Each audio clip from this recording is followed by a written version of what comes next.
സംഗീതം അറിയുന്തോറും അകലം കൂടുന്ന മഹാസാഗരം. അലഞ്ഞിട്ടുണ്ട് അതും തേടി.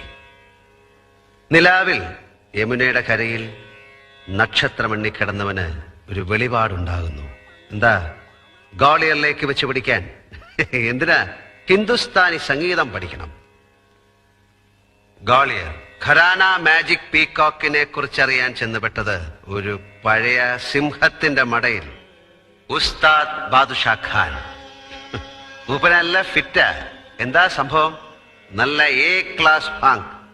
ആവശ്യം അറിയിച്ചു. ദക്ഷിണ വയ്ക്കാൻ പറഞ്ഞു. ഊരുതണ്ടിയുടെ ഓട്ടക്കീശയിൽ എന്താ ഉള്ളത്? ഒന്നുമില്ല. സംഗീതത്തിന്റെ ആദ്യാക്ഷരങ്ങൾ പഠിപ്പിച്ച അമ്മയെ മനസ്സിൽ ധ്യാനിച്ചുകൊണ്ട് ദർബാർ രാഗത്തിൽ ഒരു സാധനം അങ്ങോട്ട് അലക്കി. പാടി മുഴുവിക്കാൻ വിട്ടില്ല. ഇങ്ങനെ അങ്ങോട്ട് ചേർത്ത് അങ്ങോട്ട് പിടിച്ചു. ഉസ്താദ് ഫ്ലാറ്റ്.